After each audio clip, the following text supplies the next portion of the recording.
jaar en ik kon het niet begrijpen. Papa die sloeg mama en ik zag mijn moeder lijden. Mama was boos, maar ze huilde van verdriet. Maar mama was er altijd, mijn vader was er niet. Hij had ze losse handjes, daarom dat hij ons verliet. Nu ben je weg, never dat ik jou nog zie.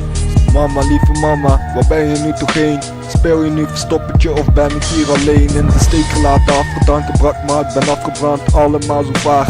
Toen die shit gebeurde, ik was pas 11 jaar, het voet was schok me toen bekeurde. Nu zijn we 6 jaar verder, het leven houdt niet op. Je leven duurt niet lang, nee, je leven is te kort. Als leven het zijn game was en ik daarin geleefd had, draaide ik de tijd terug, zodat je weer een leven was.